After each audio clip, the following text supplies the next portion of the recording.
the youngest helicopter pilot to ever serve in the Royal Navy.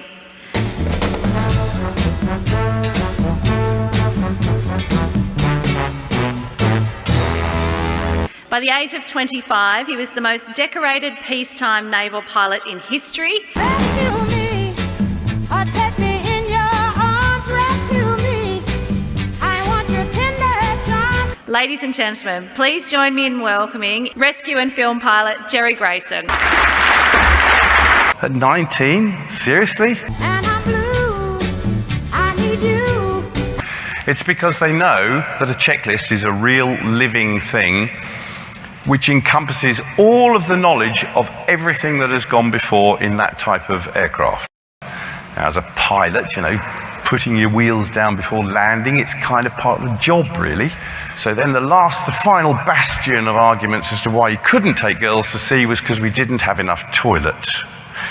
Well, because when you ask a guy to jump into the water, you better be damn sure you can get him out of that water. I had given them the space during all of our training and practice to be able to say, I don't think we're up to this, or I don't think you're up to it, boss. And he jumped over the wrong side, and we lost him. Then I became a film pilot. Now, a film pilot does not spend his whole time doing stunts, flying under bridges and things. I mean, very occasionally, but most of the time you are collecting imagery. So you can see here that we've got a camera on the nose of the aircraft there, and I've got a cameraman sitting in the side open door with a handheld camera there. And I was lucky enough that my very first movie was James Bond: View to a Kill.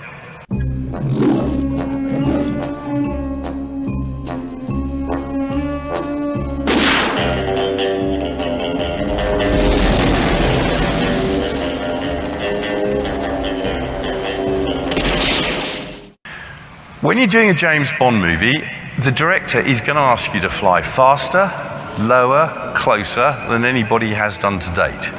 Because you can't make a James Bond movie and go, oh yeah, it was all right, it was a bit like the last one, really, wasn't it? You have to constantly have a little bit more spice in there. So there is huge pressure for you to fly closer, faster, lower.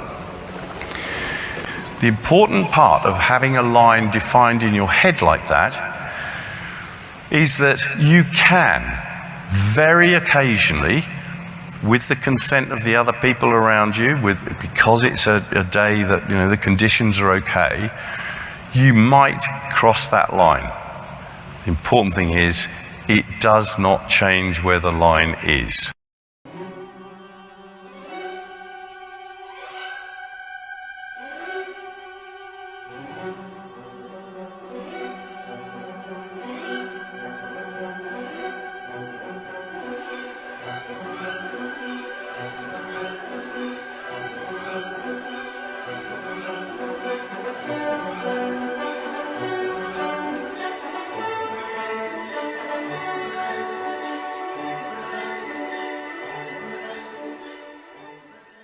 The other thing is about getting bomb happy. Here is Kuwait, just after the first Gulf War.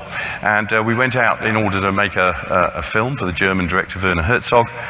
The briefing was, don't drive through the lakes, because that's not water, that's oil.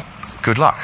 We went, well, that's a safety brief. But he did say, just one thing just before you go, don't step on the little red flags, because the little red flags is where there are unexploded mines, so just try and avoid that. Right, okay. I have a theory that actually we are too adaptable. It's too easy to get to the point where you go, this is normal, this is the background, this is the wallpaper. And in this case, we were there for a couple of weeks, initially filming on the ground and then in the air. And by about day 3, we were like, ho-hum, another day at work in the burning oil field. Well, there's a danger to that. Here is where we went to have our picnic lunch on one of the days when we were filming on the ground. That's an Iraqi tank. It still had 3 bodies in it. The ordnance had been laid out by the Allied forces, and we had to tiptoe between the little red flags in order to get up to this rather good little position where we could take photographs, look at the tank, and have our packed lunch. This is madness. In retrospect, at the time it seemed normal. Because we're in a burning world. Every day we see little red flags with mines, that's okay.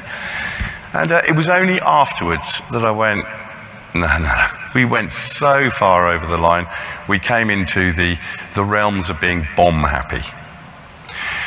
And this, I believe, honestly, is what happened to the banking industry. They didn't set out to be bad people, but when everybody else around you is doing slightly the wrong thing and slightly the wrong thing and slightly the wrong thing, pretty much you've all raced to the bottom, seems normal, you don't even question it. So don't get bomb happy, guys, because it'll bite you.